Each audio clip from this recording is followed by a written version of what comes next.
Hey everyone, I am Misty and welcome to At Home. Today we're going to be making this really cute Daisy Dreams baby quilt. It comes together really fast. It involves piecing and applique, so let me show you how to make it.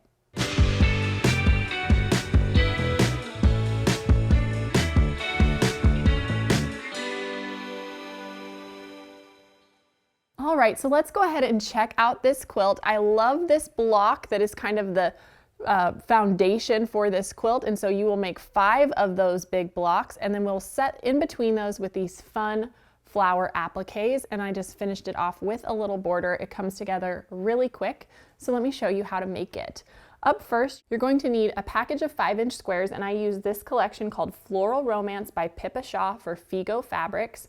In addition to that, you're going to need some coordinating fat quarters. I used 4 different ones. Those are for your flowers. So if you don't mind some of those matching, you could get away with just 2, but I went with 4. For your background fabric, I used Colorworks Snow, and you are going to need 2 1/8 yards of that. That includes your first little inner border. For your outer border, you need 2/3 of a yard. I use this cute green, and I use the same color fabric for my binding. And for the binding, you need 5/8 of a yard. And then this cute floral is my backing, and you need 3 1/3 yard with horizontal seams. In addition to that, there's some other tools that you're going to want to grab. You want to get some Sew Light Fusible. You will need a good pair of scissors. This cute little spring flower template is really handy. If you don't have the template set, the pattern does include the outline for this flower. You'll also need a squaring tool and something to mark, and of course your rotary cutter and ruler. So let me show you how to make it.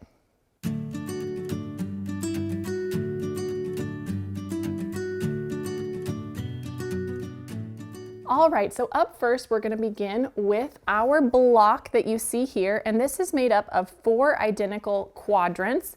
And so let's walk through one of those first. So to begin, we're going to take 2 of our print 5-inch squares and 2 background 5-inch squares, and we're going to pair each of these together. If both of them are prints, be sure to put them right sides together for this. And then I'm going to draw a line corner to corner here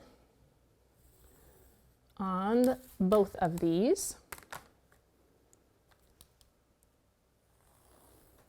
And then we're going to take these over to the sewing machine, and we're going to sew a 1/4 inch away on both sides of those drawn lines. And so I'm just going to chain piece and feed one of these in after the other. Keep in mind, if you're doing the whole quilt, you could just follow along with the number in the pattern, and it's really simple to chain piece these and have it go quickly for you.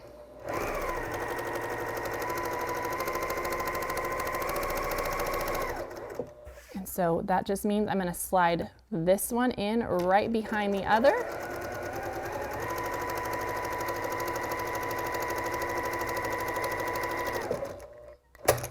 And then I can swing this around and go right back down the other side.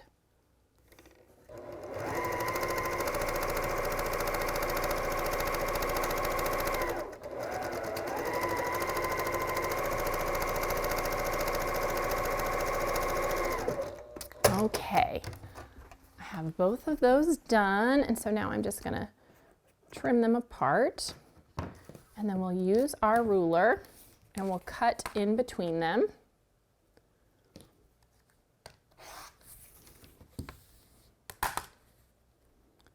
And there we go. And so then I'm going to go ahead and press both of these open.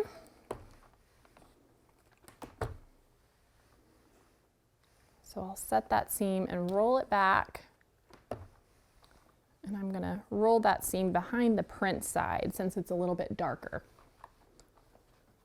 And we'll do the same thing with this set here.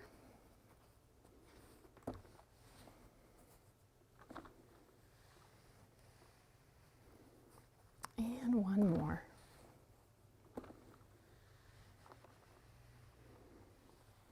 All right. So now I'm just going to choose one of these matching sets for this next step, and I think I'll use these blue here. And so I'm going to place these right sides together again, and I'm going to make sure that opposites are touching, so my background is touching my print, and vice versa on the other side. And I want to make sure this is lined up and that seam is nesting nicely in the middle. And then I'm going to take my ruler and I am going to draw a line that's intersecting with that first seam. And then just like we did before, we're going to stitch on both sides of this one.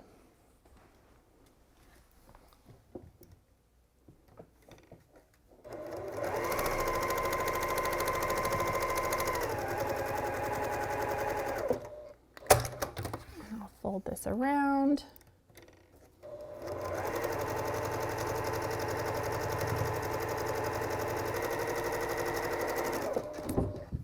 Okay. So now we will cut this apart again. And we'll give these a press. If you were using the Clearly Perfect slotted trimmers, of course we would square these up before we press, but I'm going to use the block lock today. So we'll just give this a press till it lays nice and flat, and do the same with this one.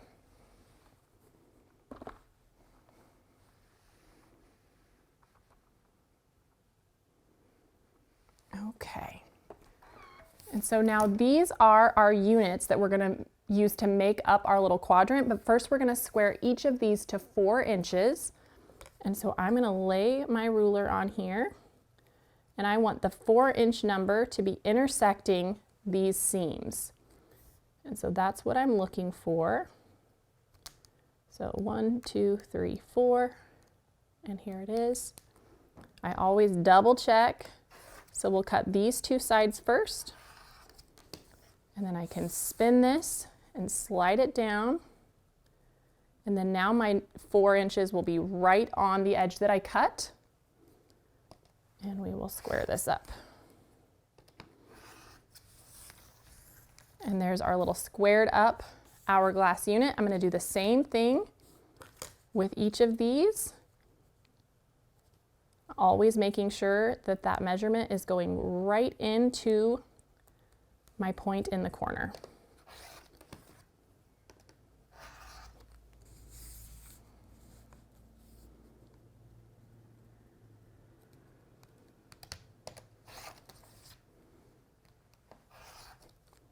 There we go. And then I'm going to trim these half square triangles down to 4 inches as well.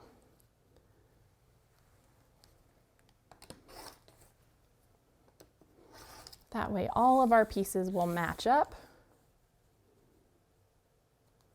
There we go. And one more.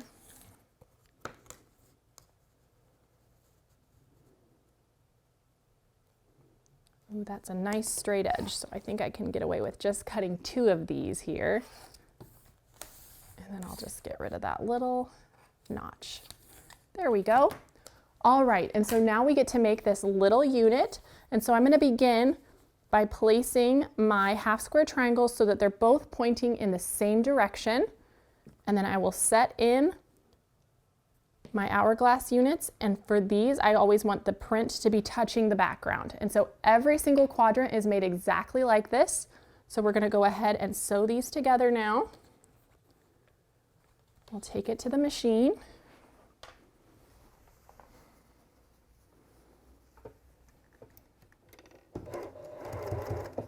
Always take a few stitches and then line up my ends. And then I can slide this one in right behind.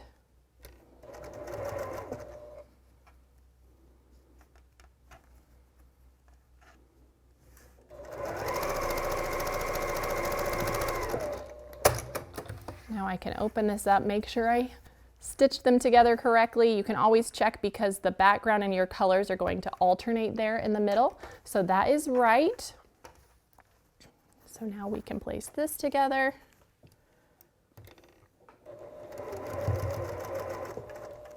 Take a few stitches, and then of course make sure those seams are nesting in the center, going opposite directions.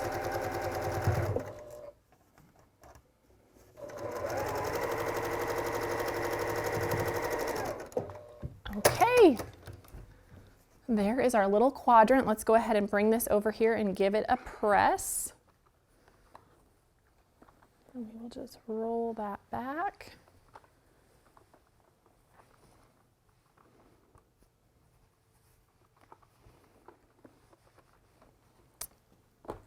There we go, just like that. And so we're gonna make 4 of these for each block. And so I have some other ones done here, and we are just going to spin these so that the white point of our half square triangles will come together in the center, just like so. And so then when you stitch that all together, it's gonna look just like this. That is your block A, and you're gonna make 5 of those for the quilt. And so now we can move on to our applique flowers. So block 2 is this adorable applique flower that you see here. And so what you're gonna wanna do is measure your finished A blocks. They should finish at 14.5 inches. And so you're gonna cut a background square that measures that. So I have mine ready to go. I did go ahead and fold it in half in both directions, just because I like to have these press lines as kind of a guide when I go to add my applique later on. So this is a 14.5 inch square that I have pressed in half both directions. So we'll set that aside for now. And then we're gonna take whatever fabric, remember this is from your fat quarter that we chose to use for our flowers, and we're gonna cut those into some 10-inch squares. And so I have a 10-inch square of fusible as well that I'm just gonna go ahead and press to the wrong side of this fabric. If you've never used this before, there's a sticky glue side and a paper side. So you want the paper side up towards your iron and the glue towards the wrong side of your fabric. And now we're just gonna use a nice hot, dry iron to fuse that in place. Looks just like that. And now we can set our template on here. And I'm just gonna use a pencil to trace all the way around that. Whoops, I missed a little spot there. Okay, there we go. There is our cute little flower shape. One thing I do want to point out, if you don't have the template and you opt to use the paper version that is included in the pattern, before you fuse it to your fabric, you will actually fold your fusible in half and in half again. So you have your quadrants, and then you'll cut this out and you'll trace that onto your template and then cut that out. And that's gonna make your flower shape. So either way, you'll get the same result, but I love using these acrylic templates. They make the whole process very easy. And so then you're just gonna cut that out with scissors, and it's gonna look just like this when you have it all done.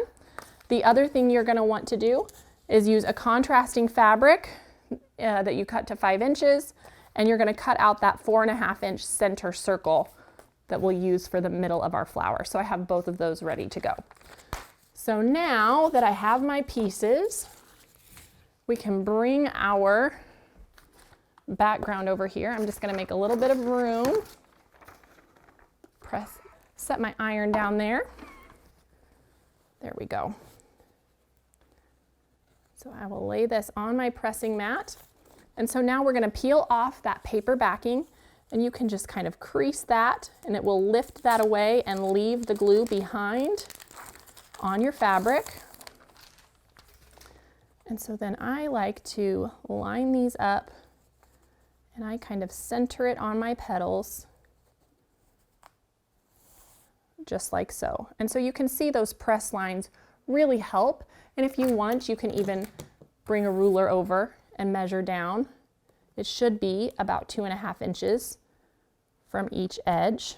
And that one can come down a smidge, but that looks really nice. All right, and so now I'm gonna go ahead and add my circle to the center. We're gonna do that same thing. Just peel away our backing. Whoop, if I can get a hold of it, there we go.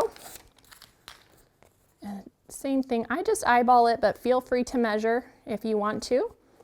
And so now I can hit this with that nice and hot iron. One thing you want to keep in mind when you're doing fusible applique is you press and lift. You don't want to go sliding your iron all around, because it could accidentally flip up that glue side and it will stick to your iron and be a mess. So just press and lift and move that way. There we go. All right, and it is really as simple as that. And now you just finish this off with whatever version of top stitching you like. You could do a little blanket stitch, a zigzag, even a straight stitch. I do want to show you here on my finished block, I used invisible thread and a little blanket stitch. And I love doing that because then it just blends in with the fabric and you don't need to change your thread as you're going along. And there is your cute little block. You make 4 of these for the quilt that you see behind me. And so you'll see I just alternated between those, 9 blocks total. Then we have a little 1.5 inch inner border that comes from your background fabric. And this is a 4-inch outer border. And so here is that backing. It's that really cute blue floral, and we put some little handmade tags in there as well. I think it turned out so cute. I quilted the whole thing with a pattern called Posies, just a fun floral that kind of mimics the shape of our applique, and it finishes at 51 inches square. So I hope you guys enjoyed this and you'll give it a try, and I will see you next time on At Home.